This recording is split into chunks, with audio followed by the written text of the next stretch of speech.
Hey everyone. It's been a very interesting week, both politically and emotionally, here in the UK and across the globe.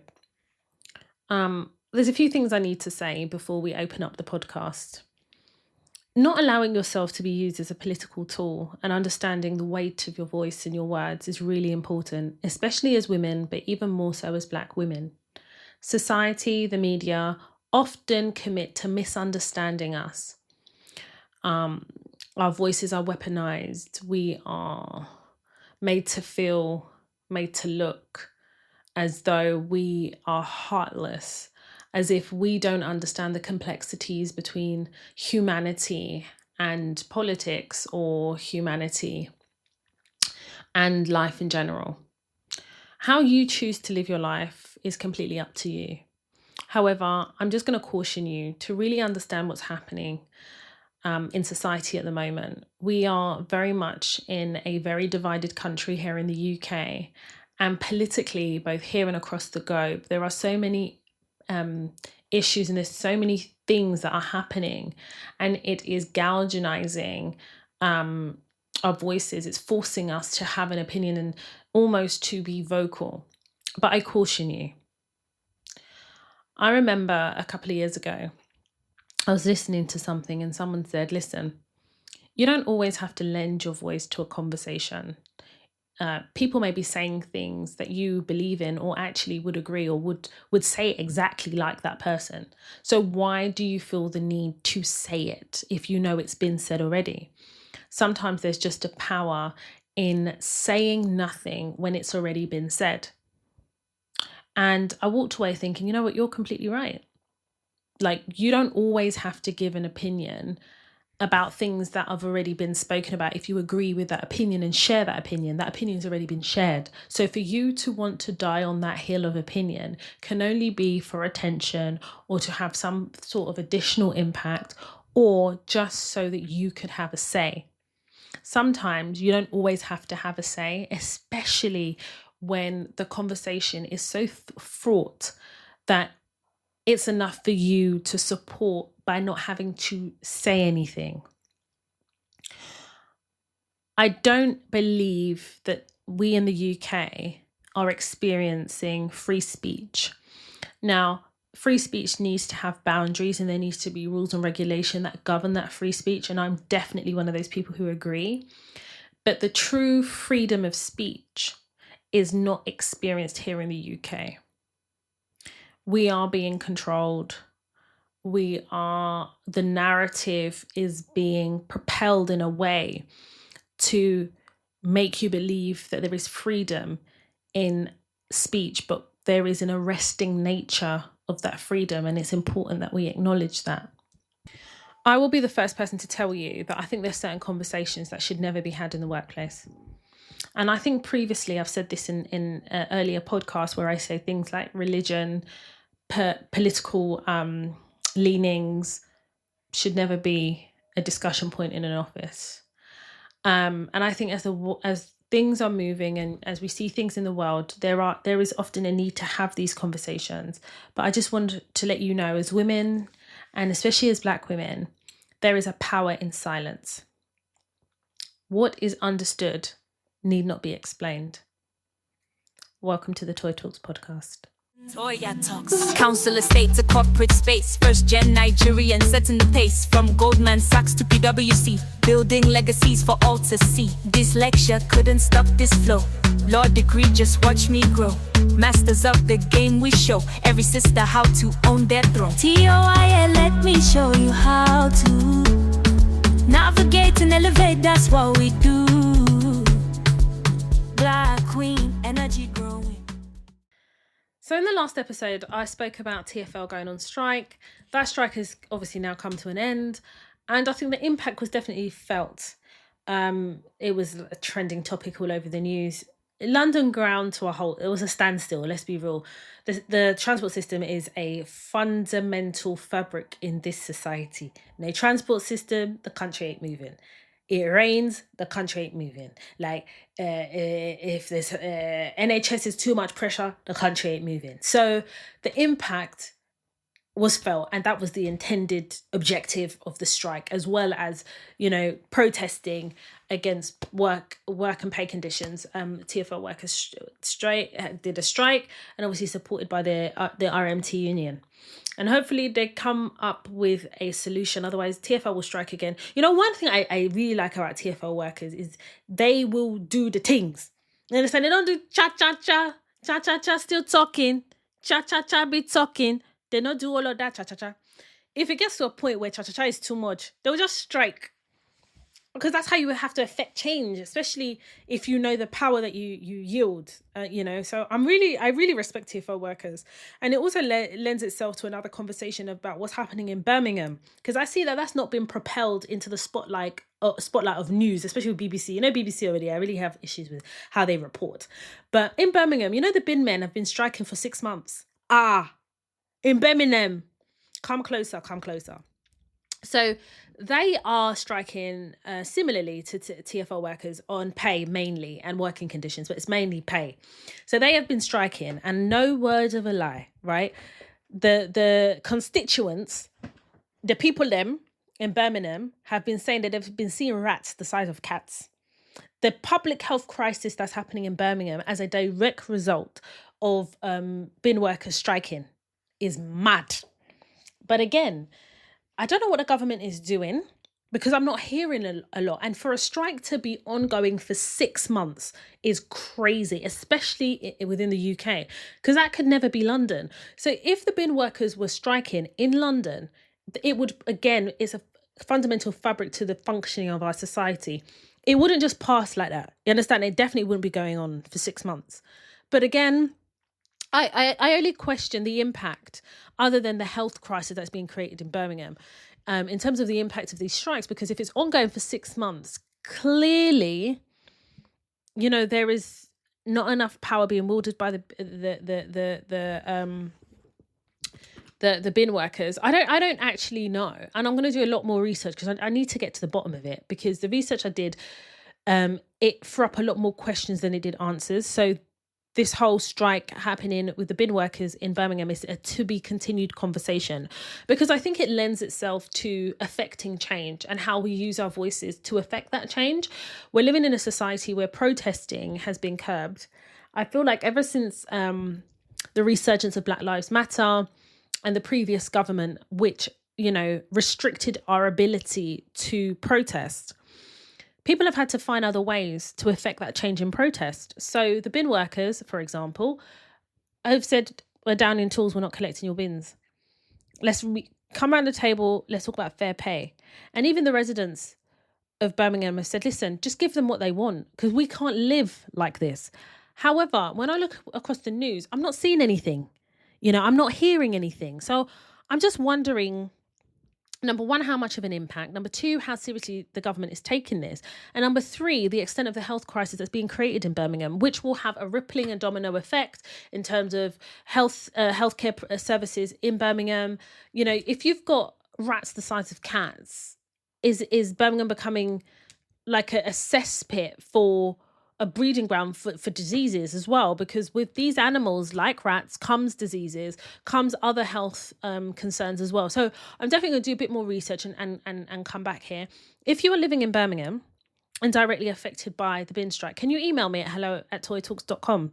Because I really want to understand what's going on the ground, because whatever I'm able to research is going to be very different to what's happening on the ground. Is it as it is being kind of referenced? Because I'm not seeing it in the media, and that's not to say it isn't, but I would have thought something of this extent and magnitude, especially ongoing for 6 months, would be in the media and would be propelled into front page news on an ongoing basis until a resolution can be found. So anyone who's listening in Birmingham, because I have listeners all over the world, all over the country, here in the UK, can you please educate me? I want to know. I want to understand. If you have pictures, send that in. hello@toyatalks.com.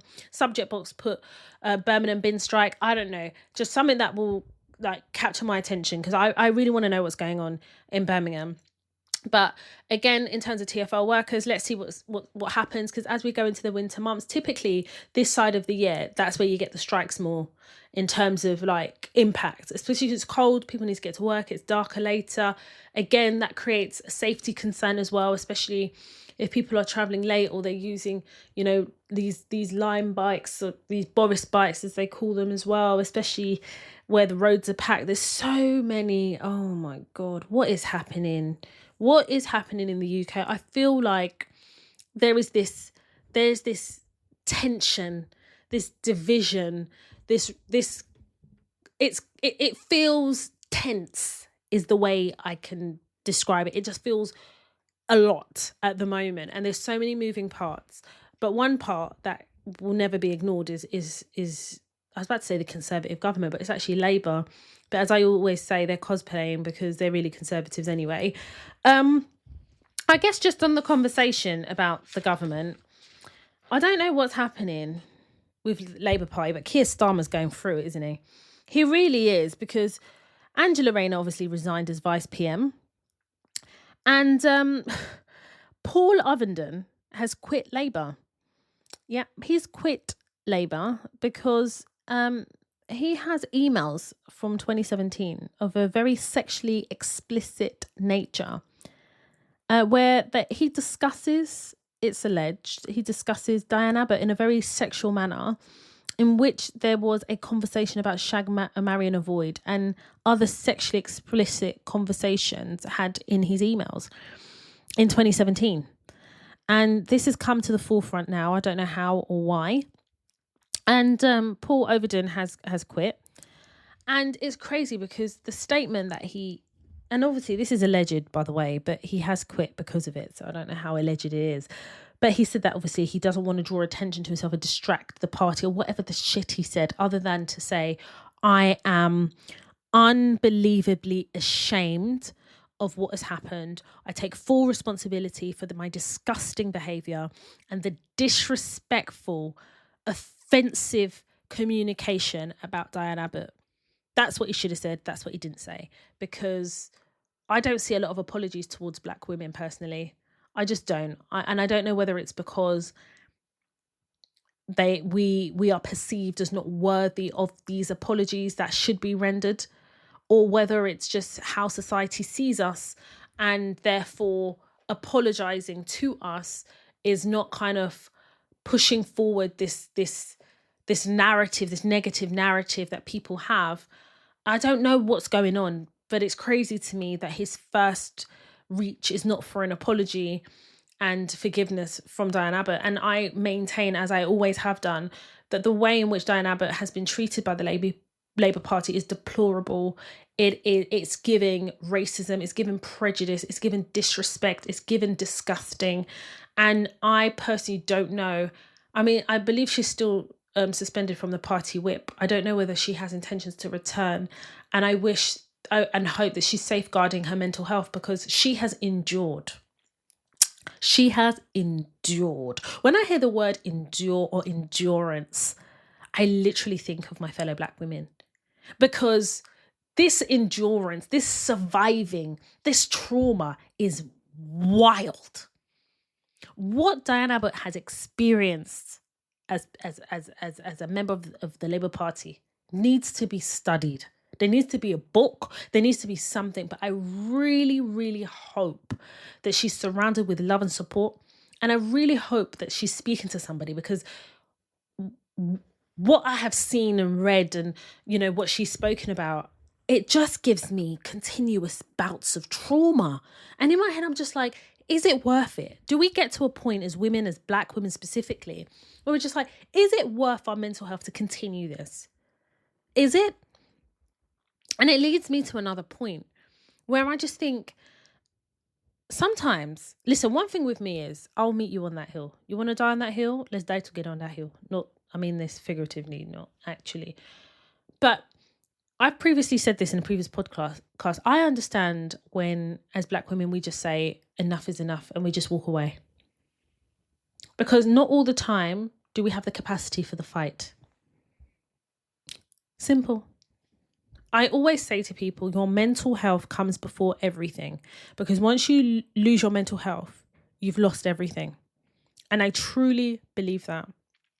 I've worked in spaces before where I know that if I had fought back by making that complaint, by following this through, by kind of ripping the band-aid off everything I had experienced, that I would be, I would be vindicated.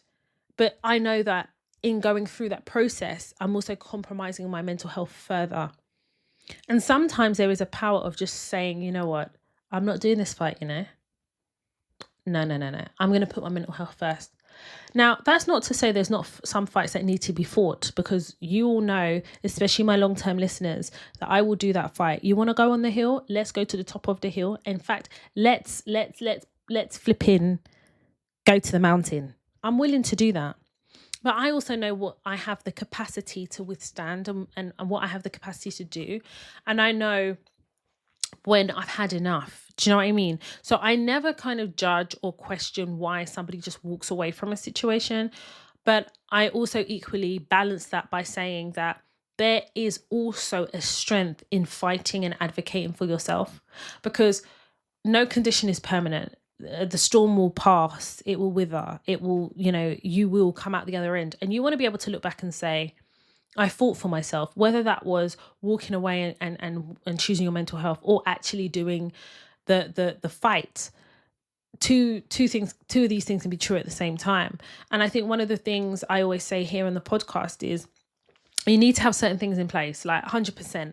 And I do kind of, I said this on my Instagram, I post on Instagram, and I want to say it here.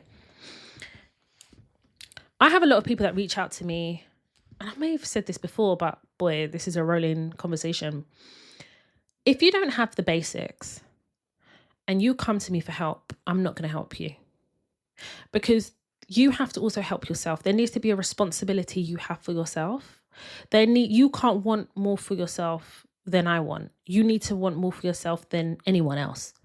You have to fight. So if you come to me and you're like, Toya, this is a situation, and I say to you, okay, have you got a burner folder? And you're like, no, I don't have one yet. Do you have an audit trail? No. I just only have face-to-face conversations. I don't follow up with an email. I haven't built an audit file, and therefore I don't have a burn folder. I'm not going to help you, because you need to want to better yourself. You need to want to support yourself. You need to believe in yourself. And if you don't believe in yourself, why do you expect me to? You're a stranger to me. I believe in myself, and I want to believe in you, and I want to support you, and I want Toya Talks to be able to cover you and assist you. But unless you're willing to do the work, I'm not going to do it for you. I have so many podcast episodes. We talk about the world of work extensively, not just like, when I say the world of work, I mean everything. You don't have to be in the corporate world. I mean just work, just working with people. I talk about all different scenarios and situations that I've been in. People have come to the podcast and shared their dilemmas. We've talked things through. I've given you strategy. I've given you alternative schools of thought and thinking. I've given you options. If out of all of those episodes, you haven't been able to do something for yourself, I am not a superhero, and I do not want to be. There is no S on my chest. I'm not trying to be that for anyone. You have to be your own superhero. You have to. So unless you're willing to do the work, I won't do that for you. I was approached last week. A young lady approached me, long-time listener of the podcast, and effectively she works from the office 4 days a week, and she said it really feels like 5. Because she ends up coming in for the 5th day anyway, because usually that Friday is really quiet. So going into the office, and that's how they get you, right? So just before the strikes, she obviously was made aware of the strikes. She knew of it, and she asked her boss if she can work from home. And he never really gave her an answer. So when she had gone home, I think it was the Friday, he emailed her and basically said, yep, we have the strikes starting on Monday. And although I know that you and many other people are affected, you need to try and get in, because I'd prefer you to try and fail than to not try at all. So she never responded to the email. She emailed me. She forwarded me everything. And she said, Toya, I know that you're busy. I know that this is last minute and you do not have to work on this, if only just to share this on the podcast. But this is my dilemma. If you could just give me a one-liner advice, I'd even take that. And I read this, and I read the email from her boss, and I read her email about kind of how long she's been there for, her experiences, what she's endured, endurance again. And I said, you know what, I'm going to help you because this is pissing me off. She lives right next to the station, train station. So I said to her, I will help you. And you have to follow exactly what I say in terms of getting you an immediate outcome quickly, because obviously you've come to me last minute. However, you have to also be practical because you are wearing the trouser. You know how tight the trouser legs are. I ain't wearing these trousers. So take what you can from what I'm saying. But if you follow what I'm saying, you will get results. She said, Toya, I'm coming to you because I have nothing to give this situation. I'm all out of options. And this shouldn't be the time I come to you. But I'm coming to you open. I said, okay. So I said to her, right, on Monday, go to the train station. I don't care. Put on some jogging bottoms and a top. You're not going into the office. I just want you to go there. I would like you to go there at the time you would normally go to get the train. And I want you to take pictures. And then what I would like you to do is around midday, go back to the station and take more pictures. And then later on in the evening, the time that you would be due back, I want you to take some more pictures. So she said, no problem. So she took the pictures in the morning. She goes, I've taken the pictures in the morning. What next? I said, all right. I'd already drafted her an email. And I'm not going to read it word for word, but it was words to the effect of. So she emailed her line manager, her line manager's manager, and the HR business partner. Yeah. And then the head of HR, the global head of HR. So there's 4 people. And she basically said, following on from your email attached sent on Friday, where you said that I am to find a way to get to work and fail to justify working from home during a strike that is well documented and well reported will be ongoing for at least 4 days to a maximum of 5 days. I live near a station and I've been very clear to you about how this directly affects me. I used to work from home before and I am IT set up to work from home. And therefore, rather than stress myself out trying to get to work and failing and wasting time, I would like to work from home. I'm also attaching your mental health policy that requires employers to support, or this employer to support in terms of mental health and what that support looks like and shows up as.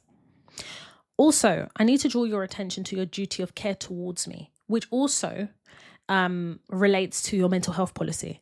But your duty of care towards me is also to protect. Exposing me to stressful situation like trying to navigate and fight through public transport that is clearly been suspended during strikes seems like a very, very punishable act. It seems as though you are punishing me for acts outside of my control. But outside of that, I'm actually concerned that you would rather me waste 3 or 4 hours getting into the office and failing rather than logging on to work as usual. So it was words to those effect. She sent the email. Within about 10 minutes, she messaged me, said, Toya, my boss is calling. I said, you do not pick any call. I wrote there, don't pick no call. Any type of conversation needs to happen via email.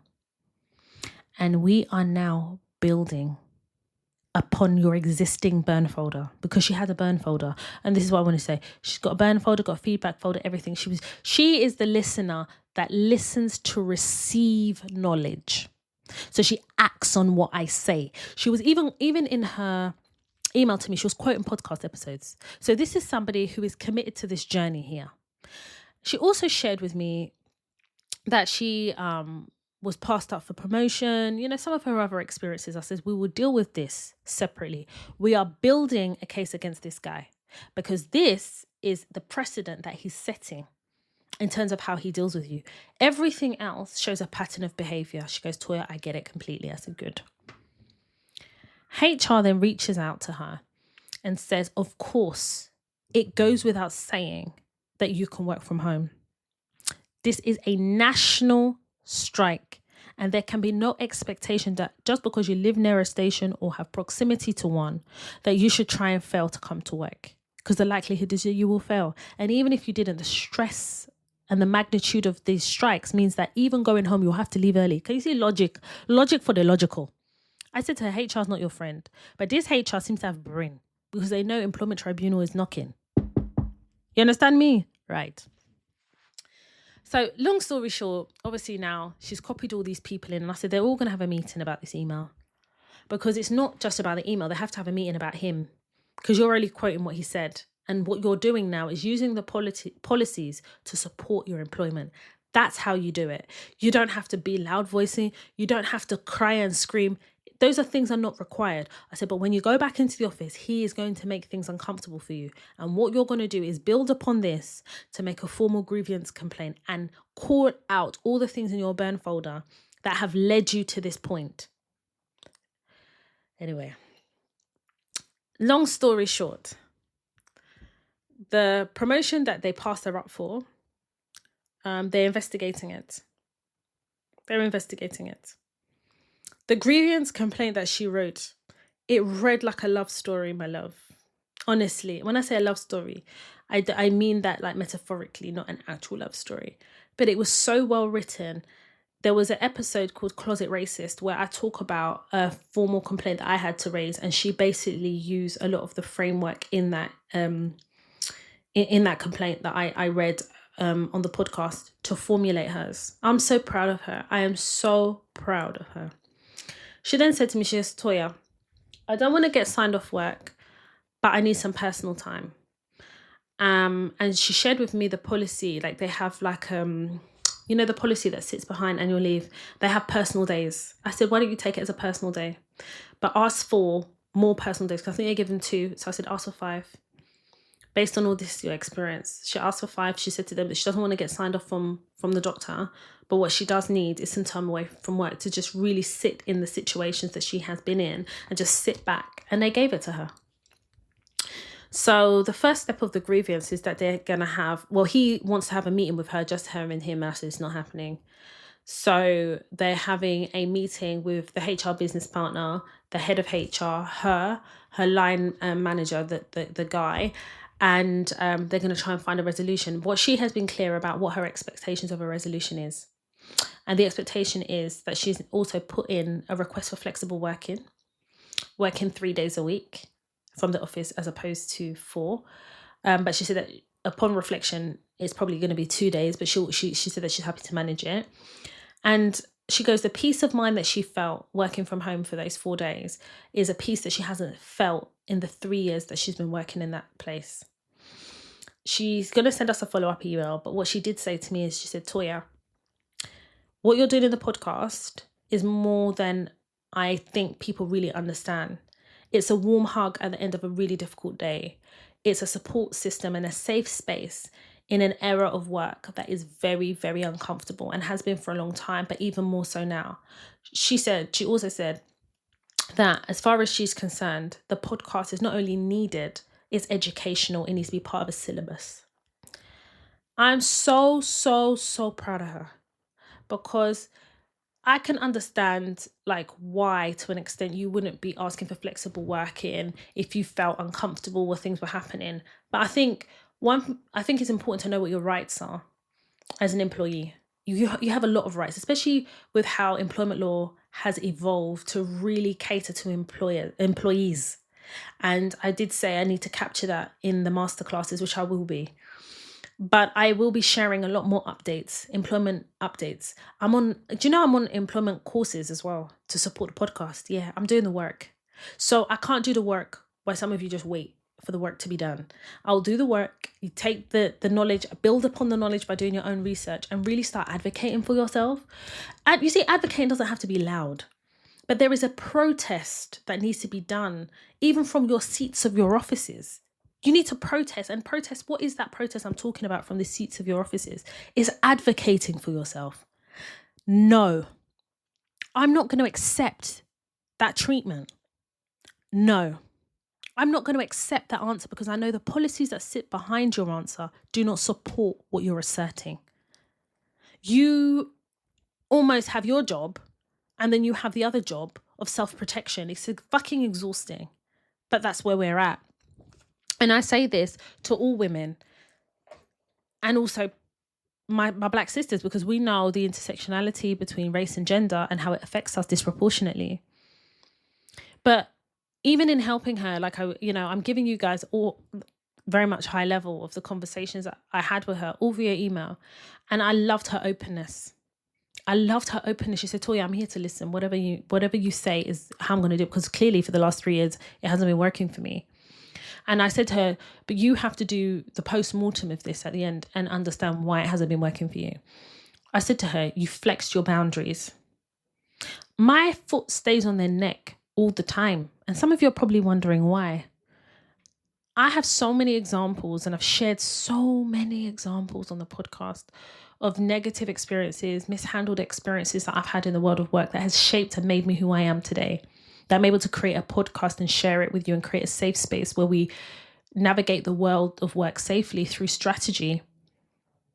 But believe me when I tell you, it never gets easier reading some of your dilemmas, because it tells me that things are not getting better. But what is getting better is us being able to understand that, okay, there's a whole podcast that I can use. And this is why I say to you, anybody can benefit from the podcast. Anyone. I center Black women because I'm a Black woman first. And my experiences as a Black woman in the world of work, that race and gender element is so important and central to my experiences. So I have to lead in that. But anybody, anyone can benefit from the podcast. It's about whether you choose to. It's about what you choose to open your mind to, the possibilities of what peace looks like in a workplace. And there is peace in a workplace, but you have to hold on to that peace. It's how you hold on to it, if I'm completely honest with you. That being said, I wanted to share an experience that I had in my 20s in the world of work. And when I was helping this young lady, it was reminding me of kind of what I went through, where I was being clock watched real bad.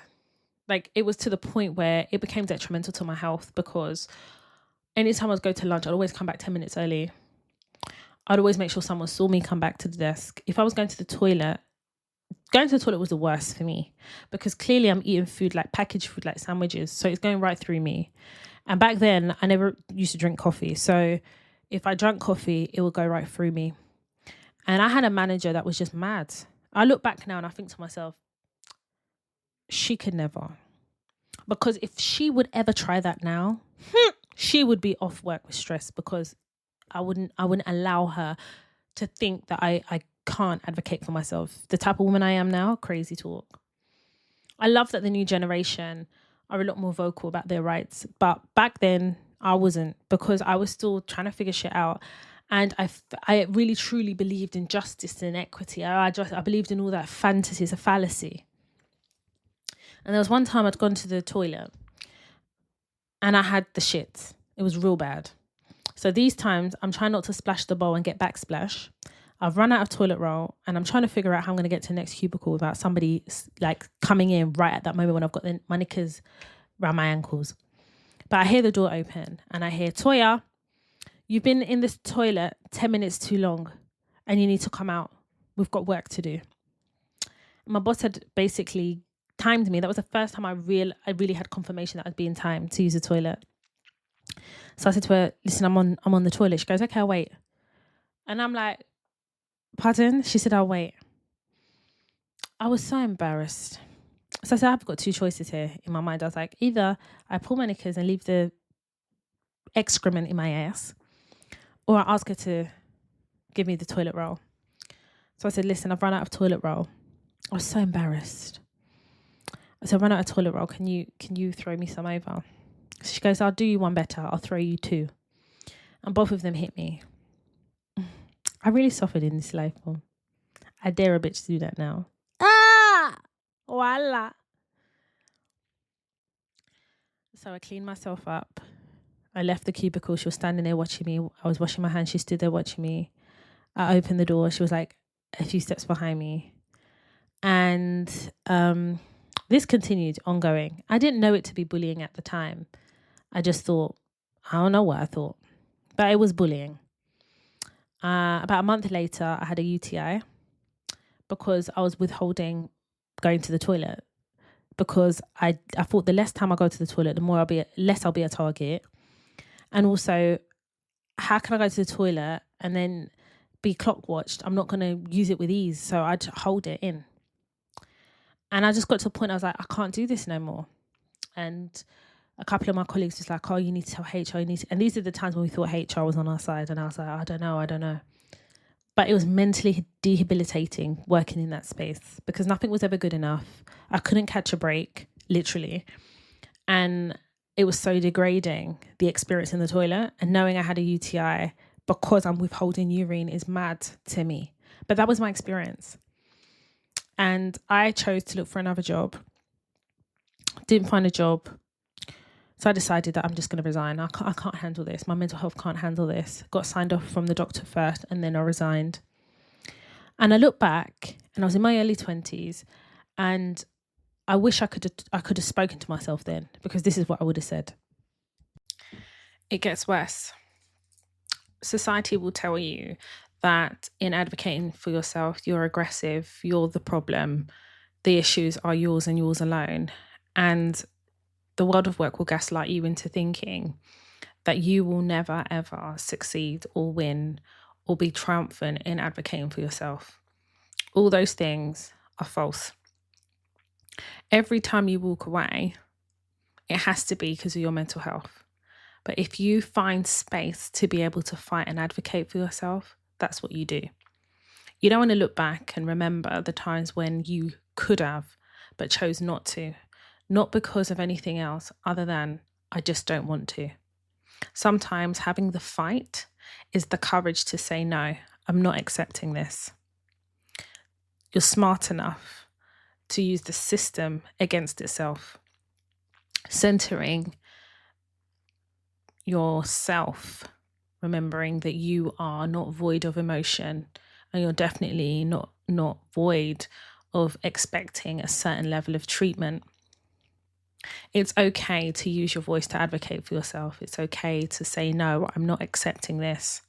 But more importantly, you don't tolerate shit. Because if you start allowing your boundaries to accommodate shit, you will always be presented with shit sandwiches. There's never a situation whereby you advocate for yourself where that route is easy. But change comes when you decide to stand up. Stand up. You deserve. Advocating for yourself is a skill. And over time, you will learn to develop this skill and then make informed decisions about whether you choose to walk away, not because you have to, but you choose to center your mental health. But consider this.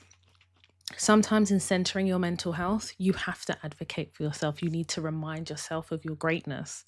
And part of reminding yourself of your greatness is to command and demand the respect that you deserve as a person, as a human being, as a woman. Don't allow society to dictate the level of respect you should expect. Set those boundaries yourself and say, no, I'm not accepting this behavior. I do not deserve it. That's what I would have said to myself. And I'm saying it to all of you who see advocating for yourself as being confrontational or anything less than just being able to say, I'm no longer tolerating a shit sandwich. Moving on. I want to talk a little bit about the adultification of children. And I hope that I've spoken about this before, because there has been situations whereby I have said, listen, I'm bringing it to the podcast, so I assume I have, but just in case I haven't. The adultification of children is exactly that. It's adultifying children and giving them characteristics of adults and treating children as adults, not because of anything other than the microaggression of the pervasive nature of racism, which underpins that behaviour sometimes, but also because of predisposed stereotypes, especially towards Black children. My daughter's nursery is amazing. I'm going to say that first and foremost. However, where you are dealing with establishments, you're also dealing with individuals who have different backgrounds, different upbringings, and different views on children. And everyone says, yeah, we love kids, and that's fine, especially in that type of nursery setting. But do you know how to treat children? Do you know how to talk to them? How do you see children in terms of their individuality? Do you even allow them to be individuals, or do you collectively see young kids, especially babies, as just void of any identity? My daughter is now 2 years old, and she's a very highly intuitive, highly intelligent young baby. She's my forever baby, I tell her all the time. And one thing I do with my daughter is I ensure that she recognizes that she has a voice, even before she could talk. So the fact that she speaks and everyone says, oh, she speaks so well, we encourage it. We never goo goo gaga. We speak to her as we would speak, normally. And more importantly, I have conversations with my daughter. Whether she understands everything or not, I have those conversations. So recently, I had gone to pick up my daughter from nursery, and a nursery nurse, I don't exactly remember what had happened. I think I'd done something, I tripped or whatever. And she said, oh, silly mummy. I just ignored it because I was just like, what the fuck? Ignored it. And there was a day I'd picked up my daughter, and they had moved my daughter to a different room with all the other kids in her room because it was getting late. And all of us as parents, we were all stuck in traffic. So we were slowly dripping in to pick up the kids, right? So as my daughter saw me, she came running towards me, as she always does and always has done. She was so excited. And as she was running towards me, she trips, hits herself into one of these little kiddie chairs and bumps into a child. And she starts crying. The crying's a lot more elevated because I'm there, mum, And the nursery nurse says to my daughter, she says, stop being dramatic. It's not that bad. Don't be silly. And in that moment, I could have dealt with it. Of course I could have. But I recognise that this is not just a nursery setting. There are other young kids in that room. And I don't also want to centralise or bring to light what she has said in front of all these very impressionable babies who are between 2 and 3 years old. And most of all, I didn't want my daughter to witness me dealing with that, because I would have to repeat those words in front of her. And what I don't want to do is reinforce those words around her. So I dismissed it and ignored it. So I sent an email and I basically said, listen, this is not the first time my daughter has been adultified. And the first time it happened, my daughter was referred to as a teenager. At that point, she was about 1.5 years old, right? But I just think it's highly concerning that you would introduce such diminishing and demeaning vocabulary like silly Billy. And whilst on the face of it, it doesn't seem that bad to say, when you identify a child as a silly or silly Billy, they adopt that personality, they adopt that identification. And what I'm here to do, as well as all the other things I do as a mother, is positive reinforcement. So what can't happen is I'm positively reinforcing my child at home. We're doing affirmations. I am ensuring that my daughter understands identity and she embraces her identity, from who she is as a person to her physical features to all the things that make her who she is. Then to drop her off at nursery and for her to be referred to as silly Billy, or for you to diminish her emotions and basically, in essence, call her dramatic. And what you do is you void her, or attempt to void her of her legitimate emotions in that situation. And whether it is you just decide in your mind that it's dramatic, it's not for you to tell her that. For her to then accommodate your sensitivity and your sensitive reaction to her obvious reaction. That's not what we're doing here. So the fact that my daughter is now going to be potty training, if she has an accident, are you going to refer to her as silly or a silly Billy? We need to have positive reinforcement that is also follow through in the nursery. She's there 5 days a week. The fees are not cheap, and I'm not paying fees for you to undermine or undo the hard work me and my husband are doing. So I sent that email in. And one thing with me, and I'm a very fair parent. When they're doing really well, or when something really positive has happened, I don't just verbally tell them. I put it in an email. If a teacher is leaving, if a teacher's been quite central to core memories of my daughter, I will always buy them a leaving gift, a really nice card. I'm one of those people. I do balance. But what I'm not going to do is be provoked into reacting in the situation. That's number one. And what you're not going to do as number two is undermine my parenting and adultify my child by using labels that you wouldn't typically use for a 2-year-old, or in fact that you shouldn't really use for any child in any kind of school structure, nursery setting. So the reception replied and said that they'd forward it on to the room leader, and I didn't hear anything. No one did anything, said anything. I dropped my daughter off the next day because Kay was like, oh, I'll drop her off. I was like, nope. I sent the email. I want to go in there. I don't want to think I've sent it and I'm, it's optics. Kay was like, okay, cool. No one said a word. And they actually dealt with it quite immaturely. They couldn't give me eye contact, all of that. And for me, all it would have taken is, Toya, we've seen your email. And of course, we'll be mindful of the language we use around the children, especially Amara. And of course, we're going to follow through with positive reinforcement. And I understand the detrimental effects of labelling and the adultification of children, as you've mentioned within your email. But you would have to have a heightened sense of understanding of that, number one. And you would have to really kind of step out of your own emotions and your own ego to really receive what I was saying.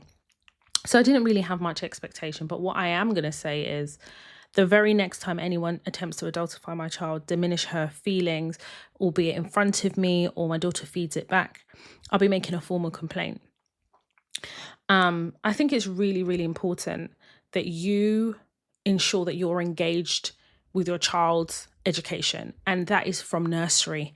From my daughter started nursery when she was 6 months. You need to be engaged, because how you hold yourself out is how these people are going to treat you. That's the first thing. Secondly, you have to set the ground rules, the rules of engagement. This is how you're going to engage with my child. I'm the parent you don't play with.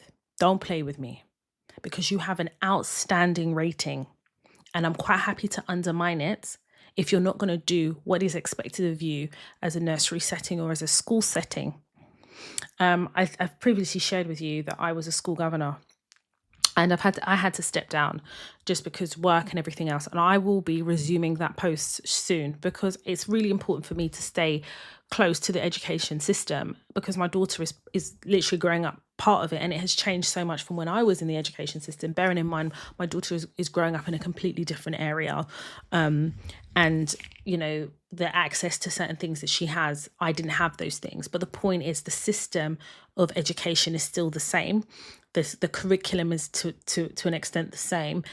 So for me, it's important for me to kind of be part of the system of change, and also the system where you understand how it works and how it operates. And I always say, be a student of life. This is what I mean. You have to educate yourself. So I will share those, the things that I've learned through kind of my post as a school governor. But more importantly, I'm sharing this because I think it's really important when you're laying the foundations for these young people that you hold these teachers accountable. It's not, you can't collect my money every month just like that. No, we need some accountability. We need some responsibility. And don't get me wrong, I think it's a very hard job as a teacher, as a nursery nurse. It's really, really hard. You're dealing with, especially at my daughter's age, you're dealing with all these outbursts of emotion. No 2 days are the same. I get all of that. But this is the profession you've chosen to go into. And whilst I have compassion and empathy, my daughter comes first to me. And while she may not come first to you, what you're not going to do is lay an imprint in her personality or an imprint in her character that was not there. Because my daughter leaves the home confident. And it's really important in a society, especially the society we're currently in, and the tension that we have in our society that tells us, no, as women, no. We only have to switch on the TV, or I say the TV, but, go on social media to see how women are often spoken to and how we have had to advocate for ourselves, and, the whole back chat and Ginger J, all of that stuff. And I've deliberately decided not to even talk about it on the podcast. I talk about it on my Instagram page, Toya_Washington. But the reason I'm bringing this up, I think it's really important to have the conversation. Like, we talk about the world of work and things like that, but the foundation of who our children are is what they're going to walk and operate with out there. They're going to one day work, maybe even work for themselves, whatever the case is. But a lot of their core memories are also made in school settings. So you have to find the space and the time to really be involved and really understand what's going on. And I believe that I am not just a fair parent. I'm very open to learning. You know, my daughter's currently potty training and I'm working with the nursery to facilitate that. And I've told them it's not just peeing in a potty or shitting in a potty. What about the safeguarding element of understanding your body and understanding what things are called in your body? You know, I bought my daughter books. I did some research. I really read like child psychologist reports about certain things, about, you know, how, you know, if you don't get potty training right, how traumatic it can be, how actually there was a study that showed that actual abuse usually happens amongst kids, and not because of anything other than children, especially at that age, are very exploratory. So it's really important that when you're teaching things like potty training, you're giving them the safeguarding training as well. You know, so my daughter knows this is her body. This, you know, she's in charge of her body. You can say no, like how to really advocate for herself as a 2-year-old. And what I'm doing there is laying the foundation for advocacy in other ways as she gets older. But to have those complex, what would seemingly be complex conversations with the nursery setting, it's actually exhausting because they should be teaching us, especially as first-time parents. But that's not the case. But I'm an intentional, conscious parent, and that's how I'm choosing to parent. But what we're not going to do is undo what me and Kay are doing in the home. And I say this to say that I know there's very many parents who are like me. So I definitely want to have that conversation, say that. And also being a parent is, you know, and, you know, it's to me the most rewarding thing I've ever done, but it's also a part of me. So I definitely have to bring elements of part of me to the podcast. So that's why I'm sharing it. And not everybody wants to be a parent, and that's fine, because for a very long time I didn't want to be, or I didn't think I wanted to be anyway. But I've embarked on this journey and I'm intentional about it. And the adultification of children, specifically Black children, is very real, and it's very dangerous, especially if you're not educated and aware and understand like the small little telltale signs of things that could kind of escalate and snowball into bigger things. And sometimes you just need to nip it in the bud at the risk of being seen as that parent, or at the risk of a nursery nurse not liking you have to. And don't get me wrong, you know, you have to, it's about how you deliver and how you manage it, especially because your child is vulnerable and in that setting. But I will not be paralyzed in fear about how somebody will react to my kids if I advocate for her, because now she's at a point where she's talking. And I told them, as soon as my daughter starts talking, it's a wrap for all of you, because she's going to tell me everything. And here we are, and here my daughter is telling me everything. Netflix are quietly plotting a major move into video podcasting, hiring top executives to build a new podcast team and compete with the likes of YouTube and, of course, Spotify. Podcasting is huge. It is massive, isn't it? And I started podcasting before it became polarized in the way it is now. I think it depends on kind of how you see podcasting in terms of how it's evolved over the last few years. I got a reminder that on my podcast, like this reminder of something I'd posted. I think my podcast is about 7 years old. It's between 5 and 7 years old. And I'm going to get to the bottom of this because I need to know, because I tell everybody 5 years, but maybe it's older than that. I don't know. But the point is, podcasting has evolved. I've never kind of been interested in the video element of it, just because, listen, I'm going to be really honest. When I'm recording my podcast, I'm comfortable. So before I recorded part of this podcast earlier on, and I knew that I was going to complete the podcast. I had another shower. It's my second or third shower of the day. And I've got my pajamas on. I've got a bonnet on. I'm going to do a facial later. I've got my baby monitor here. I've got a cup of coffee. I've got my notes.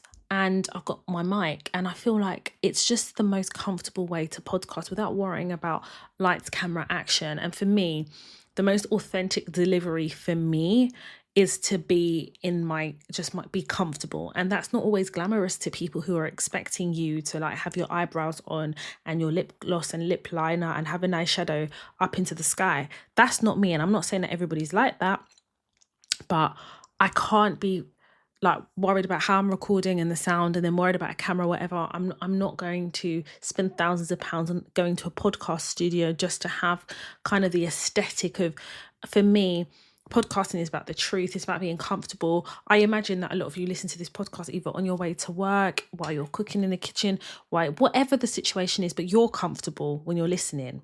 I want to be comfortable when I'm delivering it, because then you will get the authentic me, because I'm comfortable and I'm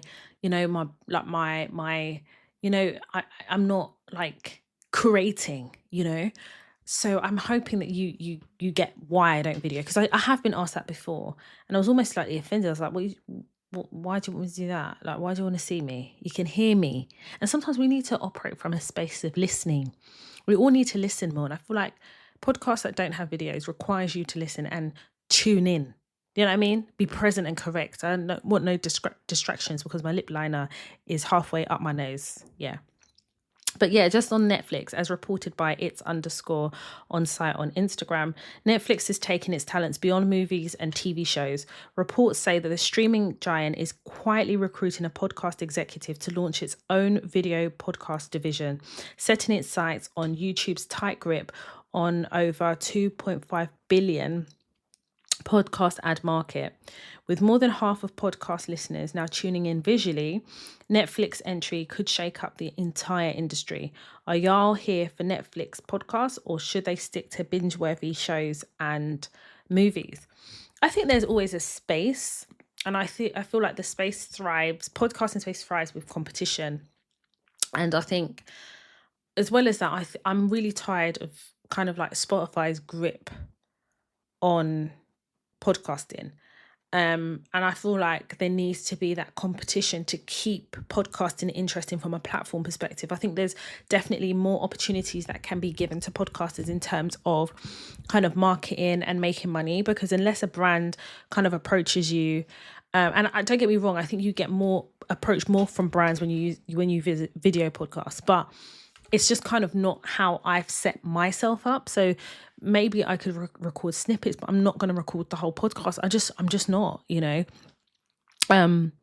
and also as well, like if you take it back to the genesis of podcasting, it was literally about listening.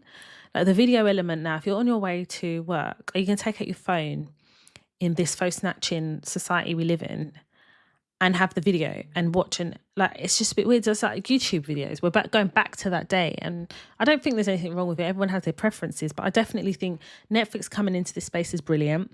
But I think Netflix need to be open to the fact that, you need to understand how you can cater to different elements of podcasting, not just the videos. And the video may be your bread and butter, but there is also a bread and butter in podcasting just via audio. And that's the truth, because I still get approached by PR companies literally every week. There's at least 4 or 5 PR companies that approach me about a potential guest or an opportunity.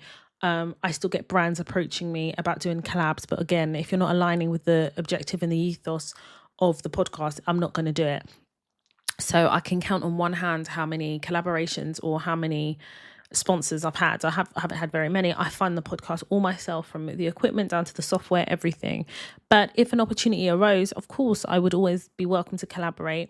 I'm hoping to have a guest on the podcast, probably, I'm thinking maybe early next year. She's just amazing. I don't want to give too much away. And for her, I definitely would hire a studio. See, that works. And maybe I might record snippets. You see, that could work. But yeah, I definitely think Netflix breaking into this market can only be good. I think the likes of YouTube, the likes of Spotify need the competition. Even Apple are doing amazing things with podcasting. But again, I think it's a market that needs to be challenged a bit more, just to keep podcasting interesting, and also to kind of elevate the voices that speak the things. So well done and good luck to Netflix. Let's pay attention. But I'm really pissed off about the price hikes. So like, don't hike the prices to accommodate for this new division. That's what I'm saying about it. Before we move on, I do want to mention that Akala, now, if those of you who do not know who Akala is, like, who are you? Where have you been? What rock are you sleeping under?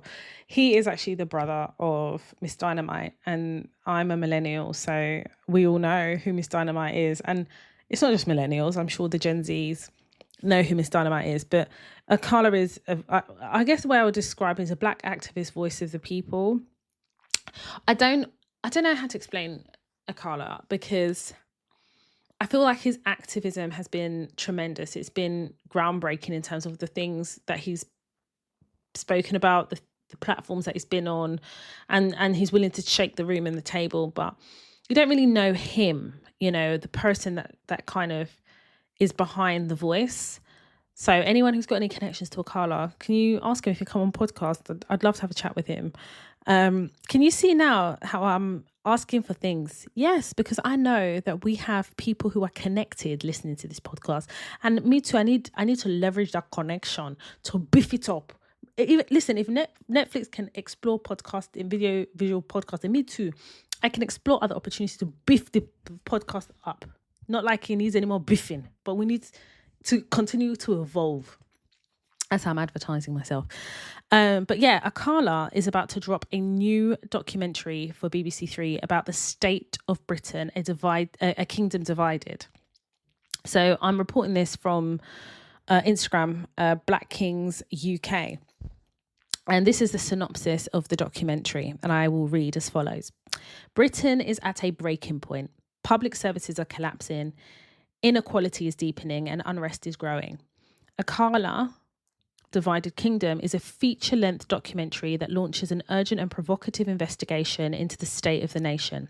Akala asks, is the system rigged? Is Britain too divided to fix? What future awaits our young people if this path continues?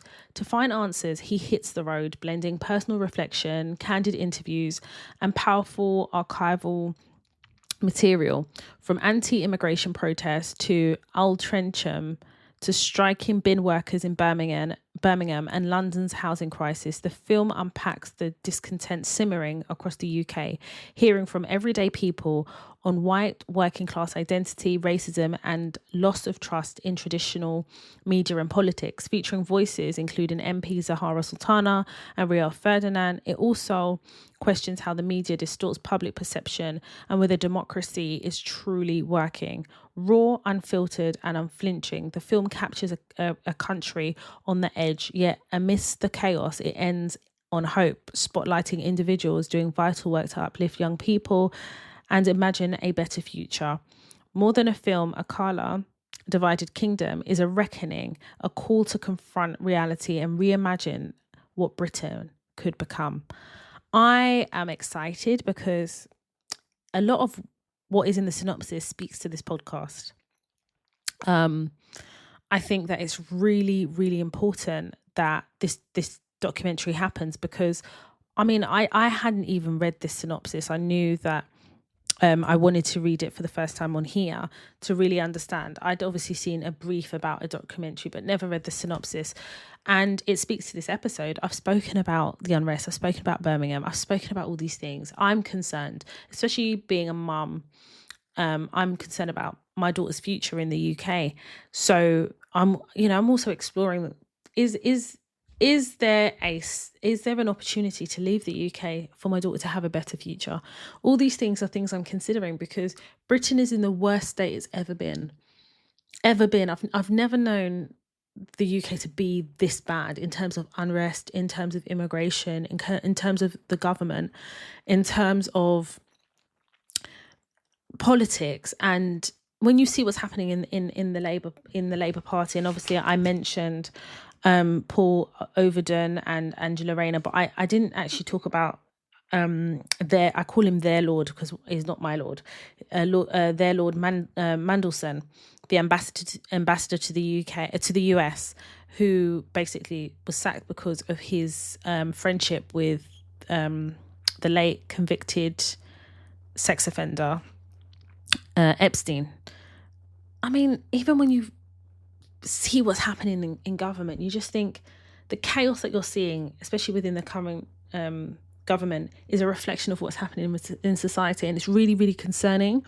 So I'm looking forward to this documentary. I'm interested to see how he delivers it, kind of the angle in which he delivers it, and how he exposes some of the fundamental issues that are currently have the UK in a chokehold, and also where does the solution sit? It's not, you could be the most positive person in the world, but if you're in chaos, you will be affected by your environment. Where is the line in terms of like the rising costs? Where is that line? My daughter's nursery fees have increased exponentially to a point where it's so much more expensive than our mortgage. But in order for us to know that she's safe and she's in an environment that she thrives in, me and my husband have to work like we all do. But we also have a system whereby if you earn over a certain amount, you're penalized and punished for it. So it caps your success. So your ambition becomes capped, and you then become almost shackled from growth. And then in order for you to break the cycle, you can want more for yourself, and that ambition is going to cost you more money. Do you know how mad that is? But yet our immigration system is so broken that those who pay their taxes are paying for people to come to this country and think that the system is free. I have no issue with immigration in terms of people coming here to seek asylum because of war, because of abuse. But then I think the system we need to reevaluate how the system works. That's number one. And I think we need to, from a financial perspective, find ways to fund immigration without kind of like handcuffing us, who are taxpayers, into spending to survive, but also to plug a hole that continues to grow. It just doesn't make sense. And every government that comes in blames the one before. But I'm yet to see growth in either government. And I don't know what the option is other than to look at other parties who could possibly govern this country. But then you have to hope that your views and where you sit in society, you're represented by whatever government comes in. So again, he is going to be speaking to Zahara Sultana, who left the Labour Party and has joined Jeremy Corbyn in creating a new party called the Your Party. And we discussed that before.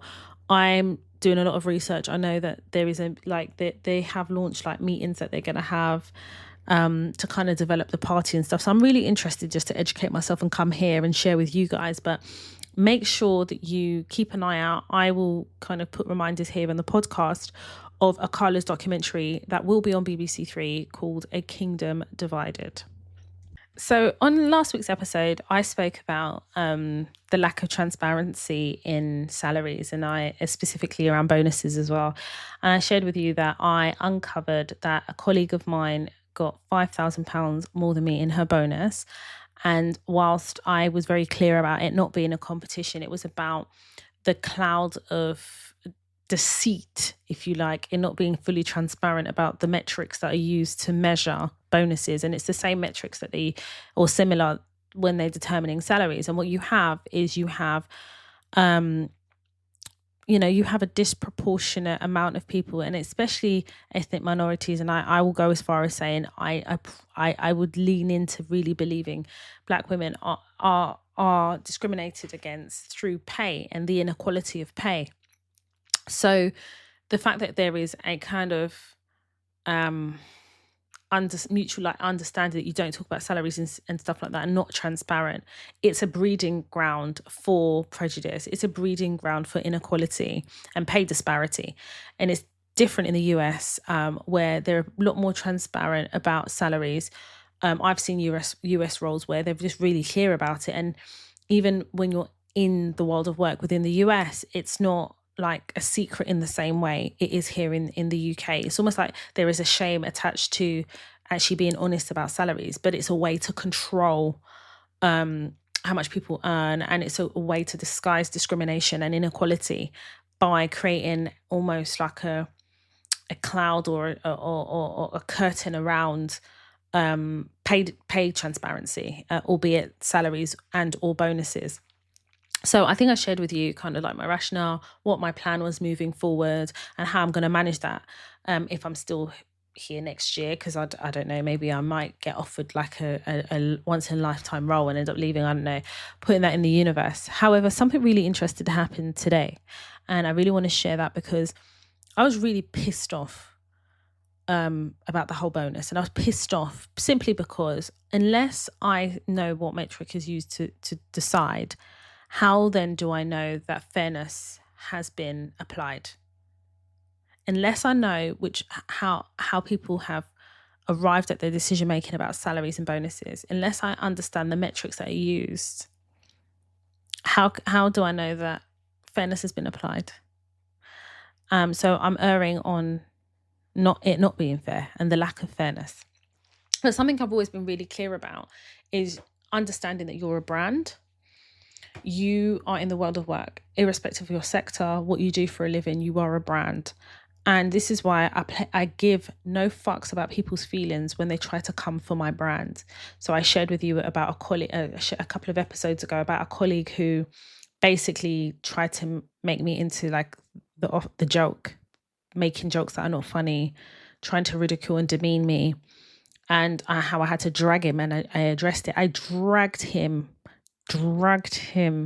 from those fluffy eyebrows of his, dragged him for shit. He's never been dragged like that before, and I promise you, anytime he sees a black woman, he will remember me. Don't fuck around. And more importantly, it's because as you're saying things or you're allowing people to get away with things, you don't know who's in the room. You don't know who doesn't actually know you, or people who make assumptions based on these jokes that you allow to fly. That becomes your identity, and that's how they define you, even before they know you. And it builds on any preconceived stereotypes they have. So I don't really play about that shit. You know, you're not going to make me feel less than. You're not going to humiliate me. We all are a walking brand, and what I do, how I deliver my job is a testament to that brand. So I hold who I am, and I hold who I am in high regard because I've worked hard, as many of us have worked hard, especially being women. We understand what we've had to do to get to the roles we're in, and how we've had to flex, and how we've had to accommodate for the mansplaining before we say, no, we're not doing it like this anymore. In saying that, one thing I've always held on to is to be a subject matter expert is like another like security blanket in terms of how you deliver your role, and your reputation needs to precede you.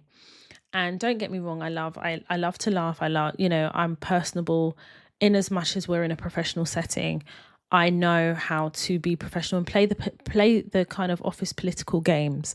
But I'm really high on strategy. I'm really tough on strategy, and I've told you all this. You need to have a strategy in navigating the world of work, and that's irrespective of who you are or whatever, but even more so as a woman, even more so as a black woman. I say all this to say I definitely know that I'm being set up for next year in terms of like bonuses, because if I work at the rate I worked last year or this year, however you want to see it in terms of financial year, I'm not going to get the same amount of bonus. But yet my boss is not giving me the opportunities to gain more. And I've put him on the hook for things within my objectives. I've done all of that. But the reality is he doesn't allow access to senior management in that way. You kind of have to go through him. So it's a very controlled environment, but yet my boss is not giving me those opportunities. This is not a reflection of him as a person. I think I have a very amazing boss. I think what makes him amazing is he knows, he's got people in the team that he knows are going to deliver. So he leaves us alone to deliver. Sorry about that. That's the baby monitor. My daughter talks in her sleep. But he allows me to just, and I say allows because I've had bad managers before, so I know how to identify a good manager and what makes them good. But there's balance, and the balance is how can I grow if I'm not given the opportunities, and the ability for me to gain those opportunities I don't want to go behind his back. So how am I going to do this? So because my reputation precedes me, and because I've really affected change, and more importantly, I've delivered impact. And I think that's really important, that word, impact. What does it actually mean in terms of your objectives and delivering your objectives? Well, impact means I've left my mark. I've left a blueprint. That's what it means. Anyway, to cut a long story short, I was someone reached out to me from our offices in the US, reached out to me and said, Toya, your name has come to us from Simon. And Simon said that you're the person to talk to in terms of what we're able to do contractually with a project that has passed proof of concept. And we would love to have a conversation with you about the possible contract options and mechanisms, risk mitigations, and just kind of get your opinion. We've set up a team, and I would love for you to be part of that team. But let's have a conversation. So I read this now, and I didn't understand it, because I didn't understand the connection with Simon. But I was like, okay. And I don't know who Simon is, who's recommended me for this. I didn't actually know. And I thought Simon was misspelt because it sounds like another name of somebody who is like a key delivery director. So I just kind of thought, okay, that's how it happened because of my project.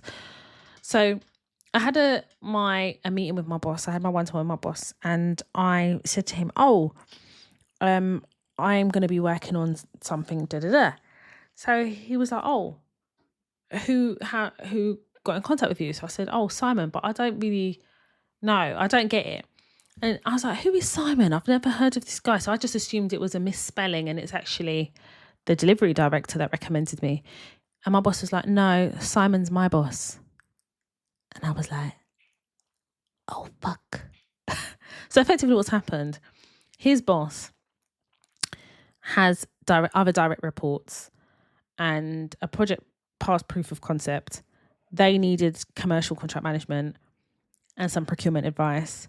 And somehow my boss's boss has come to know me through my work, because I don't know my boss's boss, and has said, go and speak to this person. This is what she's delivered. This is the impact she's had on her current project.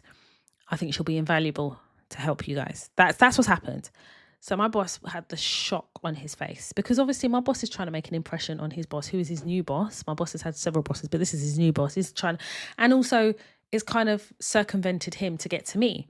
But one thing is with me is number one, I'm very transparent, and I'm very, for me, because also as well, I needed a budget code because this work doesn't sit under my current delivery. So I need a budget code to log my hours. Honey, we're consulting. This is a consulting environment. I need a budget code. So I needed to tell my boss this so I could get that budget code, right? And my boss just kind of, you can see his brain's doing 100 miles per hour. And I said to him, listen, if after this conversation, it's something I'm interested in, I will be doing it alongside my current project. And I want it needs to go into my objectives, because this is part of developing myself. But more importantly, it's as a direct result of the impact that I've had in my current delivery. So I think we need to track this as part of the objectives. And this should be part and parcel of your decision making in the next cycle of pay increases and bonuses. And my boss was like, yeah, okay. Yep. You are the architect of your own career. Can you see why I say that you have to move like you're a brand and protect that brand from people's stupidity? Because you don't know where your name is being said or being introduced. You don't know who knows your work, and maybe people don't know who you are, but it's what people say off the cuff about you. And even if you do not like me, and I say this all the time, you don't have to like me. Likability is subjective, and I don't really give a fuck about all of that shit. But you will respect me. So you may not like me, but you'll respect my work enough for you to be like, you know what? Maybe there's been a misunderstanding in terms of personality. Let me give this lady a chance. That's how I approach things. But typically I get on with everyone. I have no issue. I don't get involved in the PASA. Know how to navigate. Been navigating for several years to get to where I am. So clearly I'm not doing badly. But this is a classic example where your reputation speaks for you in the rooms that you're often not in. because you're protected your brand. And people cannot ignore greatness. If you are a subject matter expert and you operate in the space of greatness, you will, like, I genuinely believe that you being an architect of your career is not just what you build in front of you, it's the things that you're building through impact. That's how I have navigated my career. So the fact that this opportunity has come and I already have anticipated things that would happen in the next bonus cycle, I feel like this is the universe reinforcing to me that, Toya, you're that girl. You are her. You're that babe. You're that woman. But I think what's also important here is how you take charge of your career. And sometimes, listen, I had a conversation with someone last week and they said to me that they're not ambitious. They said, Toya, I'm just not an ambitious person. I'm trying to get from A to B and I'm not ambitious. And I didn't understand it, right? Because as a woman, I've never had the opportunity to not be ambitious, because not being ambitious is standing still. And I've just not come from that, especially because I'm a child of first generation immigrants. I've watched my parents sacrifice, work hard and suffer. Do you understand? And I'm a black woman. So I understand as a black person kind of the legacy that's been left by my ancestors. So to turn around and say I'm not ambitious I don't understand that language. However, I think it's also a privilege for a man to come to me and tell me that he's not ambitious. There's a privilege in that. And it's a privilege I will never understand, because as a woman, as a black woman, that's not afforded to me. And for me, ambition isn't necessarily, I want to be the manager, I want to own everything. Ambition is the motivation to want more. That's what ambition means to me. It's the motivation to want more. And that more could be growth or extended knowledge or all the ingredients required to be a subject matter expert. So for me, I'm still kind of looking at other opportunities outside my current one. I'm not going to lie to you, because again, I've always said you need to keep abreast of what's happening in your space in terms of development. But more importantly, as the architect of my career, I'm continuously building. Sometimes I can't build in the same spot. I'm looking for extra land. I need some more space to build. Do you get what I'm saying? Come and catch the metaphors. Catch them. And I think there is space for people who are not ambitious. I get all of that. But it's incompatible to the way my brain is wired. Do you understand? So when that person said it, I said nothing. And I spoke to my facial expression. I said, do not react to this, Toya. Okay? Because maybe this is a setup for you to react. And what you're not going to do is react. So with that being said, I do want to talk about something. And it's more about like your toolkit. You're probably thinking, what are you talking about?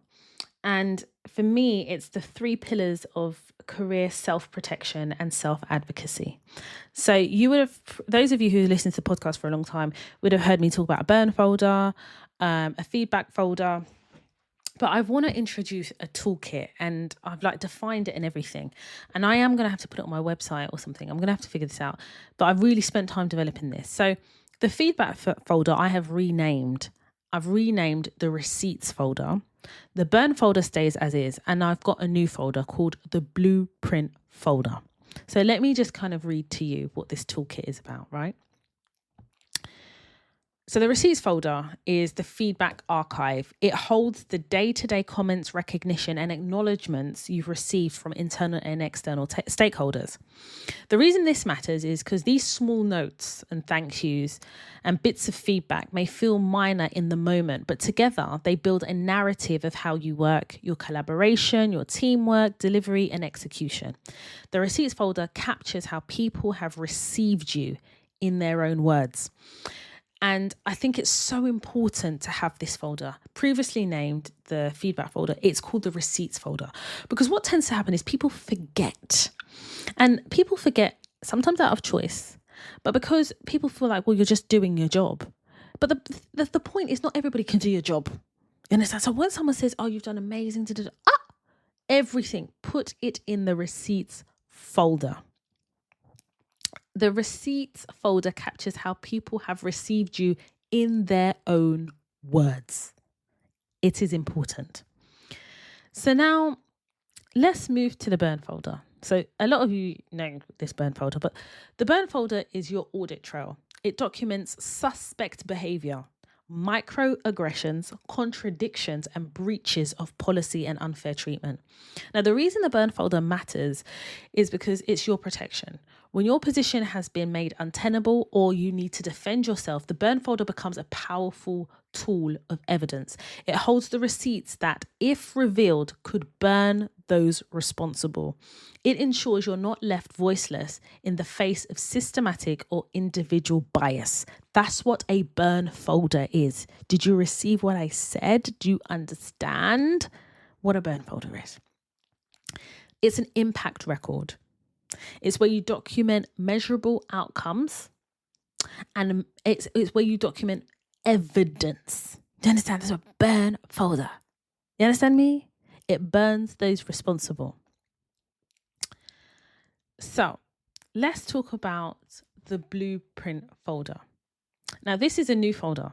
I've not mentioned it before, but I have been able to define it and make it clear. And we're going to talk about this as the podcast progresses, because I'm going to develop this out. And this, for me, anyway, let me not go too far. The blueprint folder. So the blueprint folder is your impact record. It's where you document measurable outcomes, the architecture of your contribution, the legacy of your project, and the tangible results you've delivered. Now, the reason it matters is because this is your leverage. The blueprint folder gives you the foundation to ask for more. Promotions, bonuses, pay rises. It shows not just what you've done, but the impact you've had. And you make it uncomfortable and near impossible for somebody to shortchange you from that bonus or that pay rise or that promotion. So you've got 3 folders. You've got the receipts folder, you've got the burn folder, and you've got the blueprint folder. When you put the 3 folders together, you're not just managing your career, you're building your empire page by page, folder by folder. So, as part of your toolkit, you have armour, you have evidence, and you have leverage. And those are the 3 pillars of your career self-protection and self-advocacy. And I'm developing this further, but I'm going to be discussing it ongoing about the 3 pillars of protection. That's what we're calling them. And I'm going to need you to engage, for you to really get the best out of this podcast through even previous episodes, older episodes. You need to start developing your toolkit, because how can you create a brand in the way we've spoken about it unless you have that toolkit? And this is why we talk about objectives. And this is why we talk about what your goals are. This is why we talk about, okay, when you've reached all these goals, is it time to move on? And it leads me also to another thing. Obviously, I spoke about Sister Scribble, which is my stationery company that's due to launch. I'm also developing a career journal. And it's a journal that's going to hold you accountable. It's going to discuss these 3 pillars of protection, and it's going to go into detail, but it is a journal for you to manage your career, whatever sector, whatever industry, whatever role. I'm working on it because for me, it's not just about the podcast. It's about it's about everything. It's the movement. It's how we are empowering ourselves to move forward. And this also gives you the confidence to then advocate for yourself and deal with very kind of uncomfortable conversations and situations.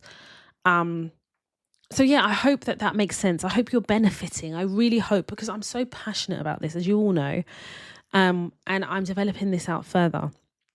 And also I'm giving you tools, and I'm giving you tangible tools, and I'm working on stuff that will support kind of the podcast through the stationery or my separate business that I'm working on. So it'll probably be like a Toya Talks collaboration with Sister Scribble, and there'll be a career journal, and it will be kind of what I live by in terms of my career and how I work, but also the learnings over the years. And also I understand that there's other complexities, but the fundamentals, and when you're setting those career objectives, or even if you've been put on a PIP, like how do you manage that? Now, if you have your 3 pillars of in your career, and that self-protection, you're able to actually get out of a pip. You're able to appeal a pip. But even then, I feel like people, I speak about it all the time. I spoke about previous episodes, and when people, there's a lot of things that happen before you're on a pip. So a pip is a performance improvement plan, for those of you who maybe don't know the acronym, or it's referred to as something else within your organization. But usually it's what happens when they question your performance, your delivery, and in effect your impact. And it's kind of like a long road to basically managing you out. I mean, there's no other way to say it. And it usually goes on your permanent record. So even if you come out of a pip, it goes on your permanent record. And sometimes when they give out standard references, some organizations actually ask that.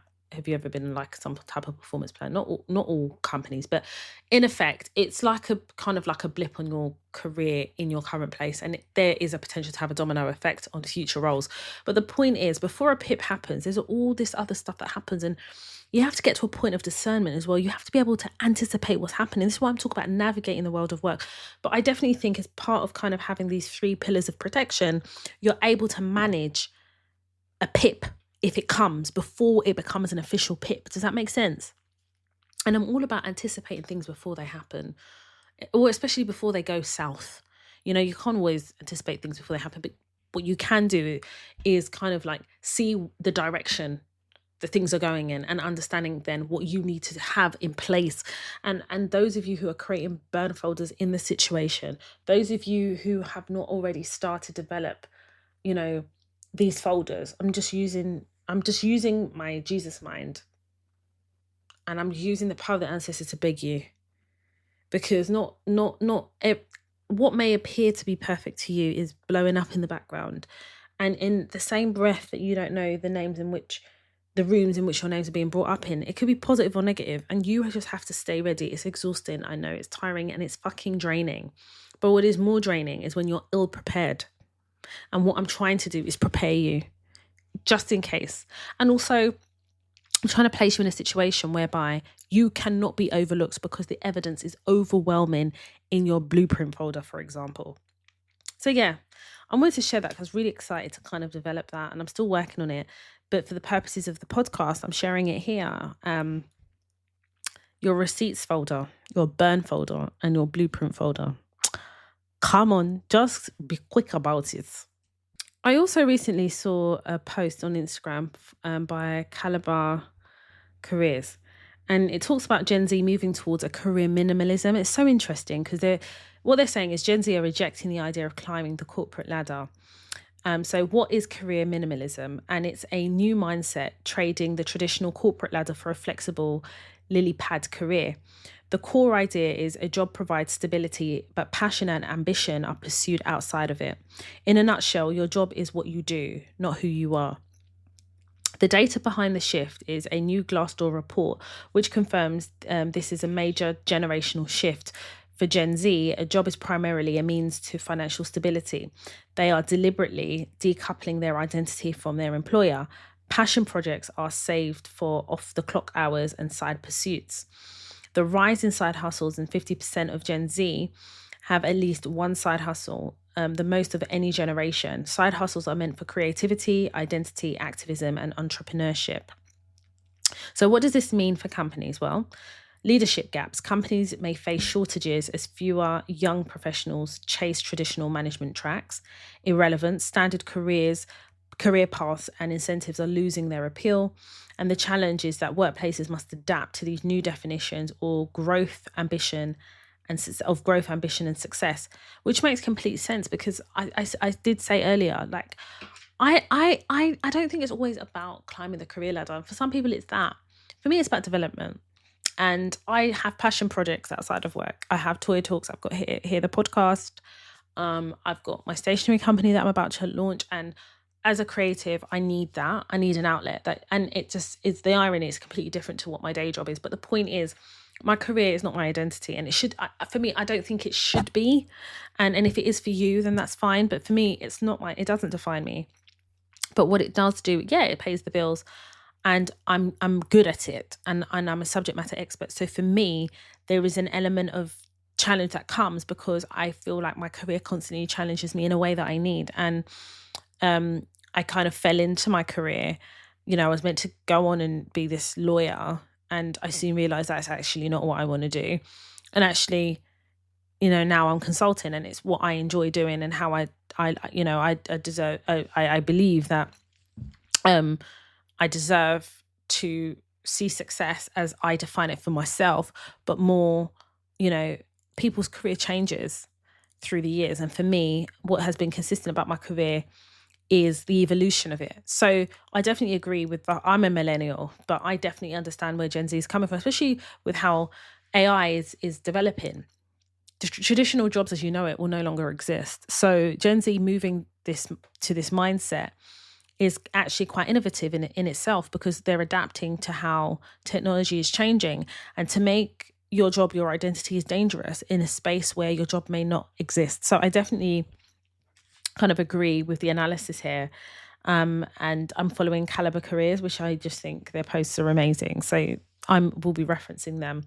But yeah, I just thought I would share that. Listen, I've got a couple more points to make. However, it can wait for next week's episode.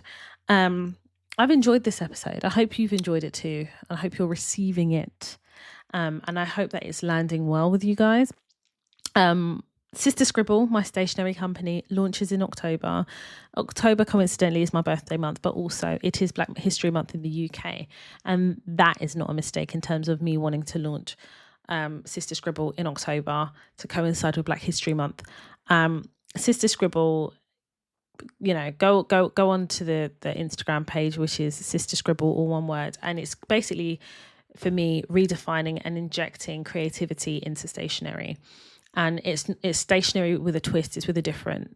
I've not seen any stationery like this. It's all my creations and my development. And for me, it's about being more than stationery. It's a tangible creative outlet. I believe in writing, drawing, and self-expression are powerful tools of communication and self-discovery. Our collections within Sister Scribble, from stationery to apparel and accessories, are inspired by bold energy of 90s hip-hop and the richness of Afrocentric culture. Vibrant colour blocking, oversized silhouettes and striking patterns, as well as motivational quotes. While amplifying the voices of Black women, we also invite our allies to create alongside us. Our mission for Sister Scribble is to empower Black women and our allies to embrace our creativity, individuality, and heritage. Sister Scribble is stationery with soul, created for everyone who believes in the power of self-expression.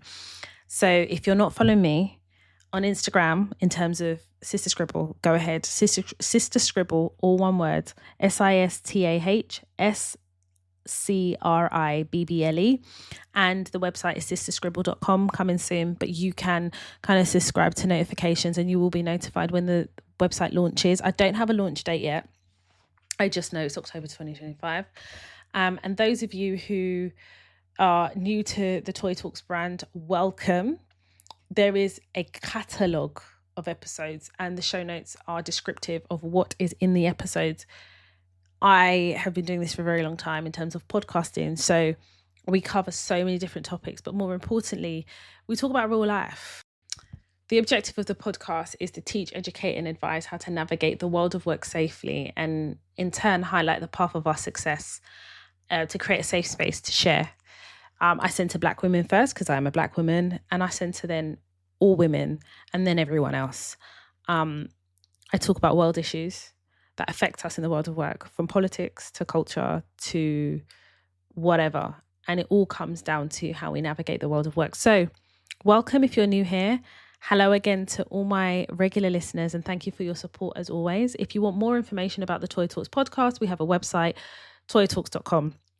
Follow me on social media. My personal Instagram page is Toya_Washington, and the Toy Talks Instagram page is Toya_Talks. I'm also on TikTok, Toya Washington, all one word. I will be uploading some new TikToks. I have taken a bit of a break from TikTok just to focus on some other things. However, I am back. And of course, sisterscribble.com and Sister Scribble on Instagram. Thank you so much for listening. Have a great week. I'll see you next week for another episode of the Toy Talks podcast. Toya, let me show you how to navigate and elevate, that's what we do. Black queen, energy growing, no fantasy, just real talk. From classroom dreams to boardroom walk. Black woman power, watch it shine. Breaking barriers, redesigning time. From Tottenham roads to CEO. Every step teaching what we know. Not just surviving but thriving more. Opening every closed door. Toya talks. Toya talks. Toya talks. Black queens to the top and we're still gold.